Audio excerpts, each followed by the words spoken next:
देखिए हम लोग इसके पहले अम्ल की धातुओं के साथ अभिक्रिया पढ़ चुके हैं।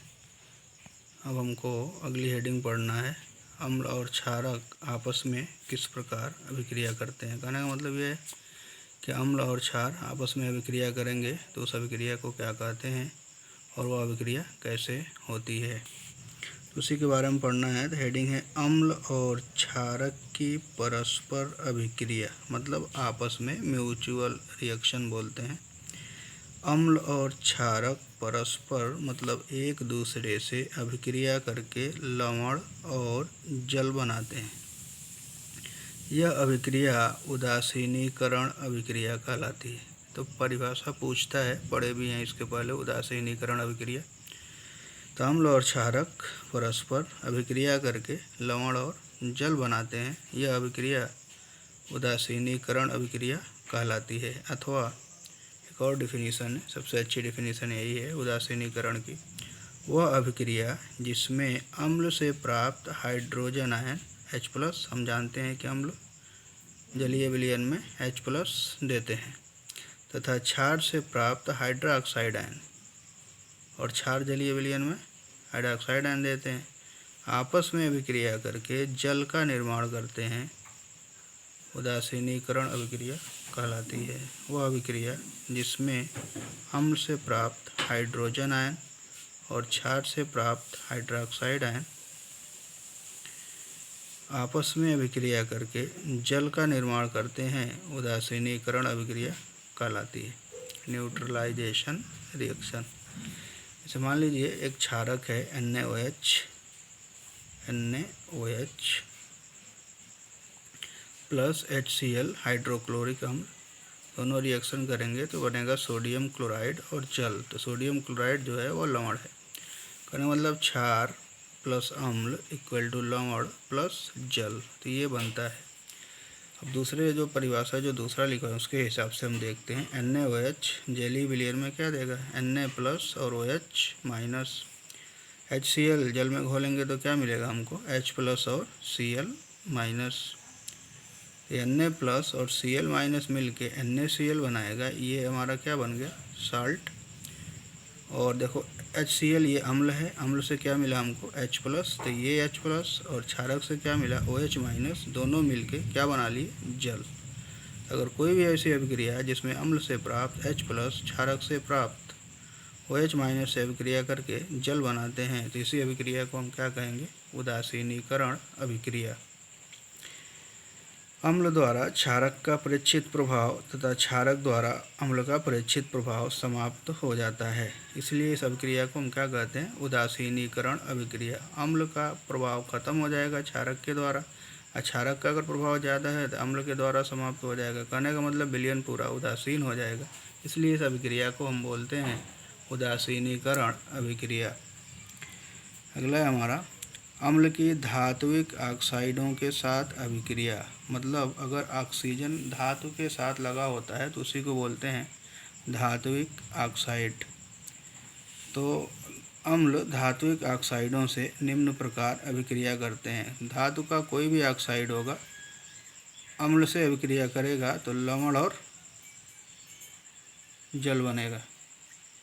अम्ल और क्षारक के अभिक्रिया के समान ही अम्ल और धात्विक ऑक्साइड आपस में अभिक्रिया करके लवण और जल बनाते हैं। तो याद रखिएगा इसको, अम्ल और क्षारक के अभिक्रिया के समान ही अम्ल और क्षारक के अभिक्रिया के समान ही अम्ल और धात्विक ऑक्साइड आपस में अभिक्रिया करके लवण और जल बनाते हैं। जैसे धातु है कापर, उसका ऑक्साइड कापर ऑक्साइड, Cu+2 है, क्यूप्रिक ऑक्साइड भी बोलते हैं, +2HCl ये अम्ल है, हाइड्रोक्लोरिक अम्ल, रिएक्शन करेगा तो क्या बनेगा, CuCl2 कापर क्लोराइड या क्यूप्रिक क्लोराइड, ये हमारा क्या है, लवण, और ये क्या है, अम्ल। ये धातु है, धातु का ऑक्साइड और जल बन रहा है। यहाँ भी देख रहे हैं एक अम्ल है ऑलरेडी, तो जब ये अम्ल है और हम पढ़े हैं कि अम्ल क्षार से अभिक्रिया करके लवण और जल बनाता है, तो लवण और जल बन रहा है और एक अम्ल है, तो कन्फर्म है कि एक जो ये बचा हुआ है ये क्षार होगा। इसलिए हम कह सकते हैं इस प्रकार की अभिक्रिया के कारण ही धातुओं के ऑक्साइड क्षारकीय ऑक्साइड, धातुओं के ऑक्साइड को क्षारकीय ऑक्साइड कहते हैं, बेसिक ऑक्साइड। क्यों? एक ऑलरेडी क्या है हमारा, ये एक हमारा अम्ल है, मान लीजिए कोई यौगिक है, ये ए से अभिक्रिया कर रहा है तो अम्ल है, ए अम्ल क्या बना, लवण और जल। तो लवण और जल बना, एक अम्ल है, तो हम जानते हैं कि अम्ल क्षार से अभिक्रिया करके लवण और जल बनाता है, इसलिए इस कॉपर ऑक्साइड का नेचर कैसा होगा, क्षारीय होगा। अगला हमारा है क्षारक के साथ अधात्विक ऑक्साइडों की अभिक्रिया। इस अभिक्रिया में भी लवण और जल का निर्माण होता है। सेम उसी तरह से अधात्विक ऑक्साइड प्लस क्षारक रिएक्शन करेंगे, बनेगा लवण और जल। अब यहाँ पे CO2 कार्बन डाइऑक्साइड, क्षारक कैल्शियम हाइड्रोक्साइड, लवण कैल्शियम कार्बोनेट, जल H2O। ठीक है, ये क्षारक है। मान लीजिए इसके बारे में तुमको नहीं पता, ये कार्बन अधातु होता है, अधातु का ऑक्साइड है कार्बन डाइऑक्साइड। ये क्षारक से अभिक्रिया करके लवण और जल बनाता है। तो क्षारक, लवण, जल, तो हम जानते हैं कि अम्ल और क्षारक अभिक्रिया करके लवण और जल बनाते हैं, इसलिए हम कह सकते हैं कि धातुओं के ऑक्साइड अम्लीय होते हैं, या धातुओं के ऑक्साइड अम्लीय प्रकृति के होते हैं। क्योंकि यह अभिक्रिया क्षारक और अम्ल के बीच होने वाली अभिक्रिया के समान है, अतः हम कह सकते हैं कि अधात्विक ऑक्साइड अम्लीय प्रकृति के होते हैं। इसी के बेस पर उदासीनीकरण अभिक्रिया, अधात्विक ऑक्साइडों की क्षारक से अभिक्रिया, धात्विक ऑक्साइडों की अम्लों से अभिक्रिया के आधार पर हम 5 रिएक्शन यहाँ पे लिख रहे हैं, उसका आंसर आप लोग सॉल्व करके और दीजिएगा। NaOH प्लस H2SO4 प्रोडक्ट क्या बनेगा, मतलब निम्नलिखित अभिक्रियाओं के उत्पाद बताइए, क्या प्रोडक्ट बनेगा, बना के हमको बताइएगा, दिखाइएगा। HCl HNO3 रिएक्शन करेगा तो क्या बनेगा, CO2 प्लस NaOH के रिएक्शन से क्या बनेगा, CH3COH प्लस NaOH आपस में रिएक्शन करके क्या बनाएंगे, कैल्शियम ऑक्साइड और H2SO4 आपस में अभिक्रिया करके क्या बनाएंगे। उत्पाद लिख करके, नाम लिख के, कमेंट करके बताइएगा। अब बस इतना ही हमको पढ़ना था। इसके बाद से अब इंटरनल क्वेश्चंस हैं, हम उसको सॉल्व कर लेते हैं। कुछ नहीं, मतलब दो इंटरनल क्वेश्चन जो 1 बाय 1 करके आएंगे, सबको यहाँ पे हम क्लियर करेंगे। पहला है, पीतल एवं तांबे के बर्तनों में हमें खट्टे पदार्थ क्यों नहीं रखने चाहिए। अम्ल की परिभाषा में हम लिखे हुए हैं कि अम्ल स्वाद में खट्टे होते हैं। पीतल जो होता है यह एक मिश्र धातु है, कॉपर और जिंक से मिलकर बनी होती है। तो पीतल, कॉपर और जिंक की मिश्र धातु तथा तांबे के बर्तनों में दही और खट्टे पदार्थ इसलिए नहीं रखे जाते हैं क्योंकि इनमें अम्ल मौजूद होता है। पदार्थ खट्टा है तो अम्ल होगा।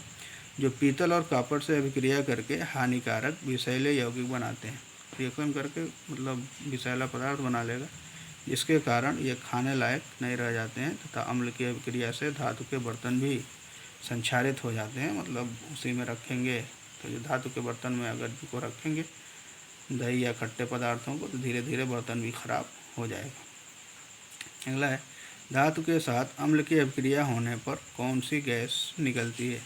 तो पढ़े हैं, जानते भी हैं कि धातु, सक्रिय धातुएं अम्लों से अभिक्रिया करके हाइड्रोजन गैस विस्थापित करती हैं। एक उदाहरण के द्वारा समझाइए, इस गैस की उपस्थिति की जांच आप कैसे करेंगे। बहुत ही इंपॉर्टेंट क्वेश्चन है, पूछता है तो देख लीजिएगा थोड़ा। धातु के साथ अम्ल की अभिक्रिया से सामान्यतः हाइड्रोजन गैस निकलती है। जिंक धातु है, HCl क्या है, अम्ल है। जानते हैं कि धातु अम्ल से अभिक्रिया करके संगत लवण बनाता है और हाइड्रोजन गैस निकलती है। तो हमको उदाहरण के द्वारा दिखा देना है, तो उदाहरण से दिखा देंगे। Zn plus HCl, ZnCl2 plus H2, यहाँ पे लिख देंगे 2HCl, समीकरण बैलेंस हो जाएगा। फिर Mg plus H2SO4, MgSO4 plus H2 gas. जांच कैसे होगा, जलती हुई माचिस की तीली परखनली के मुंह के पास ले जाने पर फटफट की आवाज़, पॉप साउंड लिखा है, के साथ जलने लगती है, जो यह दर्शाता है कि H2 गैस है। हाइड्रोजन गैस की यह पहचान होती है कि हाइड्रोजन गैस खुद जलती है और जब जलेगी तो एक आवाज़ निकलेगी जिसको हम बोलते हैं पॉप साउंड। पॉप साउंड मतलब पॉपकॉर्न से ही समझ लीजिएगा कि पॉपकॉर्न जो होता है जब उसका लावा बनता है तो उस समय जो आवाज़ आती है उसी टाइप की आवाज़ इस गैस के जलने से होती है। अगला क्वेश्चन है, कोई धातु यौगिक ए तनु हाइड्रोक्लोरिक अम्ल के साथ अभिक्रिया करती है तो बुदबुदाहट उत्पन्न होती है। इससे उत्पन्न गैस जलती मोमबत्ती को बुझा देती है। यदि उत्पन्न यौगिक में से एक कैल्शियम क्लोराइड है तो इस अभिक्रिया के लिए संतुलित रासायनिक समीकरण लिखिए। तो ध्यान देंगे थोड़ा सा, मतलब लिखा है कि कोई धातु यौगिक ए तनु हाइड्रोक्लोरिक अम्ल से अभिक्रिया करती है तो बुदबुदाहट उत्पन्न होती है। तो हमको पता होना चाहिए कि कार्बन डाइऑक्साइड गैस जब कहीं निकलती है तो वहाँ पे बुदबुदाहट उत्पन्न होती है। तो गैस क्लियर हो गया, कौन है? Carbon dioxide. जलती मोमबत्ती को बुझा देती है, यहाँ से और क्लियर हो गया। कार्बन डाइऑक्साइड क्या करेगा? जलती हुई मोमबत्ती को या कोई भी चीज़ जल रही होगी तो कार्बन डाइऑक्साइड की अधिकता की वजह से बुझ जाता है। यदि उत्पन्न यौगिक में से एक कैल्शियम क्लोराइड है तो एक हमारा क्या हो गया? Calcium chloride. तो इस अभिक्रिया के लिए संतुलित रासायनिक समीकरण लिखिए। तो हमारे दिमाग में आना चाहिए कि अम्ल किन यौगिकों से अभिक्रिया करके लवण और कार्बन डाइऑक्साइड बनाता है। तो दो ही पड़े हुए हैं कि जो अम्ल होता है वह धातु कार्बोनेट या धातु बाइकार्बोनेट से अभिक्रिया करके संगत लवण कार्बन डाइऑक्साइड और जल बनाता है। तो जिस धातु का लवण होगा उसी धातु का कार्बोनेट होगा।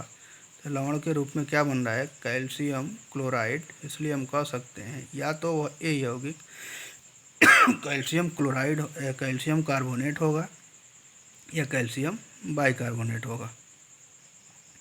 तनु हाइड्रोक्लोरिक अम्ल, अब रिएक्शन करा के देख लेते हैं। उदाहरण हमारा कैल्शियम कार्बोनेट प्लस हाइड्रोक्लोरिक अम्ल रिएक्शन करेगा तो calcium chloride carbon dioxide plus जल। तो कैल्शियम कार्बोनेट का फार्मूला CaCO3 प्लस हाइड्रोक्लोरिक अम्ल 2HCl। रिएक्शन कराएंगे तो ये रिएक्शन आप पढ़ चुके हैं, देख भी लीजिएगा यहाँ पे। CaCl2 plus CO2 plus H2O। ठीक है, थोड़ा ये रिएक्शन कैसे होता है देखते हैं, कैसे टूटता है कैसे जुड़ता है। एक बार ये मान लीजिए हमारा CaCO3 है, तो अगर इसको हम तोड़ दें तो ऐसे बनेगा ना, Ca पर +2 प्लस CO3 पर 2 माइनस, और 2HCl है, अगर इसको हम तोड़ दें हमारा बनेगा 2H प्लस 2Cl माइनस। अब ये क्या होता है ना, दोनों आयन्स का एक्सचेंज होता है, अदला बदली होती है आयनों की। आयनों की अदला बदली का मतलब ये कैल्शियम जो है ये Cl से जाके अटैच होगा और ये हाइड्रोजन इस कार्बन के साथ साथ जाके अटैच होगा। तो कैल्शियम और क्लोरीन जब आपस में मिलेंगे तो हमारा बनेगा CaCl2 अब प्लस, जब ये मिलेगा तब बनेगा ये H प्लस है, CO3 पे माइनस है तो बनेगा H2CO3। कहीं भी जब H2CO3 बनता है इसकी जगह पर हम लिखते हैं H2O प्लस CO2, इसलिए कि ये जल में कार्बन डाइऑक्साइड गैस रुक नहीं पाती और कार्बन डाइऑक्साइड गैस निकलने लगती है, इसलिए ये H2CO3 जो होता है ये अस्थायी होता है। तो किसी भी मतलब कि रिएक्शन में अगर आप H2CO3 बना रहे हो तो उसकी जगह पर हम लिखेंगे H2O प्लस CO2। ठीक है, इसी तरह है कैल्शियम कार्बोनेट या यूज कर सकते हैं हम कैल्शियम बाइकार्बोनेट। तो कैल्शियम बाइकार्बोनेट में क्या है? CaHCO3 का whole twice plus 2HCl equal to CaCl2 plus 2CO2 plus 2H2O। इसको भी वैसे ही तोड़ के करेंगे तो आ जाएगा। ठीक है, अब एक और सेकंड वाला जो इंटरनल क्वेश्चन है वहाँ से शुरू करते हैं। ये तो हो गया। HCl HNO3 आदि जलीय विलयन में अम्लीय अभिलक्षण क्यों प्रदर्शित करते हैं, जबकि अल्कोहल एवं ग्लूकोज जैसे यौगिकों के विलयनों में अम्लीयता के अभिलक्षण नहीं प्रदर्शित होते हैं। तो हम जानते हैं कि अम्ल जलीय विलयन में H+ देते हैं, जो H+ देगा वही तो अम्लीय लक्षण प्रदर्शित करेगा। तो आंसर है, सीधा सीधा लिख लीजिएगा। वैसे परिभाषा तो लिख ही चुके हैं अम्ल और क्षारक की। HCl HNO3 आदि में उत्सर्जन योग्य H+ मतलब हाइड्रोजन आयन होते हैं, अर्थात ये जलीय विलयन में हाइड्रोजन आयन देते हैं। जब इन्हें जल में घोला जाता है तो H+ आयन अलग हो जाते हैं तथा अम्लीय अभिलक्षण प्रदर्शित करते हैं। वे पदार्थ जो जलीय विलयन में H+ देते हैं क्या कहलाते हैं? अम्ल। जबकि ग्लूकोज और अल्कोहल में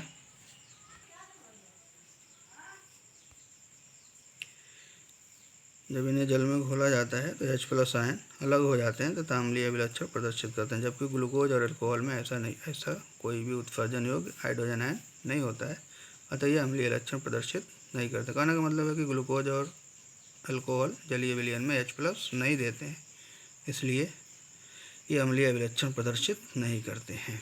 अगला, अम्ल का जलीय विलयन क्यों विद्युत का चालन करता है?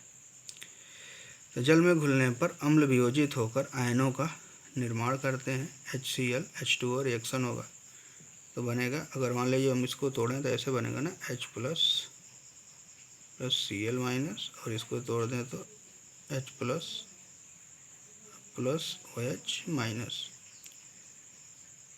तो ये और ये सब आपस में मिल जाते हैं, ये Cl- अलग हो जाता है तो बन जाता है H3O + Cl-। ये सीधा सीधा अगर हम करें ऐसे करके इसको अगर क्लियर कर दें, मतलब इसको तोड़ेंगे H+ Cl-, ये H+ जाके इसमें जुड़ जाता है, ये H+ जाके इसमें जुड़ जाता है तो H3O+ + Cl-। ये आयन्स बन गए। ये आयन विद्युत चालन के लिए उत्तरदायी होते हैं, अर्थात इन आयनों की उपस्थिति के कारण ही अम्ल जलीय विलयन में विद्युत का चालन करते हैं। जलीय विलयन में अम्ल आयनित हो जाते हैं और ये आयन ही आवेश कैरियर का काम करते हैं, इसलिए अम्ल के जलीय विलयन विद्युत का चालन करते हैं। अगला है, शुष्क हाइड्रोक्लोरिक अम्ल गैस शुष्क लिटमस पेपर के रंग को क्यों नहीं बदलती है? तो शुष्क अवस्था में अम्ल H+ आयन नहीं देते हैं, ये लिखे। हम जानते हैं कि शुष्क दशाओं में अम्ल आयनित नहीं होते हैं, अतः H+ आयन नहीं देते हैं, जिसके परिणाम स्वरूप वे अम्लीय गुण भी प्रदर्शित नहीं करते हैं। यही कारण है कि शुष्क हाइड्रोक्लोरिक अम्ल शुष्क लिटमस पेपर के रंग को नहीं बदलती। हाइड्रोक्लोरिक अम्ल में या लिटमस पेपर में कोई भी अगर गीला होगा या थोड़ा सा भी नमी होगी उसके अंदर तो कलर चेंज हो जाएगा। दोनों क्या होना चाहिए? शुष्क होना चाहिए। अगला क्वेश्चन है, अम्ल को तनुकृत करते समय क्यों अनुशंसित करते हैं कि अम्ल को जल में मिलाना चाहिए, न कि जल को अम्ल में? तो ये क्वेश्चन, इसका आंसर आप लोग लिख लीजिएगा, वैसे नोट्स में लिखवाएं पीछे रेड कलर से होगा पूरा, उसको देख करके इसका आंसर लिख लीजिएगा। अम्ल को तनुकृत करते समय हाइड्रोनियम आयन H3O+ की सांद्रता कैसे प्रभावित हो जाती है? अम्ल को तनुकृत करने पर, तनुकृत करने का मतलब होता है अम्ल में पानी मिलाना। अम्ल को तनुकृत करने पर उसमें उपस्थित आयनित जल की मात्रा तो बढ़ती है, पानी मिलाएंगे तो पानी की मात्रा बढ़ेगी, पूरे सोल्यूशन का आयतन बढ़ेगा, परंतु H3O+ की मात्रा वही रहती है। H3O+ की जो मात्रा होगी वो सेम रहेगी। तो H3O+ सेम है, कहने का मतलब अगर मान लीजिए कि क्या बोलते हैं, आधा लीटर पानी है, उसमें हम 2 चम्मच चीनी डाल दें तो उसके अंदर कुछ मिठास आ जाएगी, लेकिन हम क्या करें, उसी में पानी की मात्रा बढ़ा दें, तब अब बढ़ा करके हमने 1 लीटर कर दिया, तो अगर पूछा जाए कि चीनी का कंसंट्रेशन किस में ज़्यादा है, पहले वाले में कि दूसरे वाले में, मतलब कौन सा सोल्यूशन ज़्यादा गाढ़ा है, तो क्लियर होगा कि पहले वाला गाढ़ा है, बाद वाला कम है। कम का मतलब, अब 1 लीटर में 2 चम्मच चीनी है, पहले आधा लीटर में 2 चम्मच चीनी था, आधा लीटर में 2 चम्मच चीनी, 1 लीटर में 2 चम्मच चीनी, तो कौन ज़्यादा पतला होगा? 1 लीटर वाला। तो 1 लीटर का मतलब हो गया सांद्रता क्या हो गई चीनी की, घट गई, विलयन तनु हो गया, वही लिखा है, परंतु H3O+ की मात्रा वही रहती है, परिणाम स्वरूप H3O+ की सांद्रता लगातार घटती जाती है। और एक और क्वेश्चन है लास्ट, जब सोडियम हाइड्रोक्साइड विलयन में अधिक के क्षारक मिलाते हैं तो हाइड्रोक्साइड आयन की सांद्रता कैसे प्रभावित होती है? एक तो ऑलरेडी पहले सोडियम हाइड्रोक्साइड का विलयन है तो उसमें सोडियम आयन और हाइड्रोक्साइड आयन होंगे, अगर क्षारक मिलाएंगे, कोई भी क्षारक होगा तो जलीय विलयन में OH- देगा, तो OH- की संख्या को बढ़ाएगा, कहने का मतलब सीधा आंसर होगा हाइड्रोक्साइड आयन की सांद्रता बढ़ जाती है। इतना पढ़ के कंप्लीट कर लीजिएगा।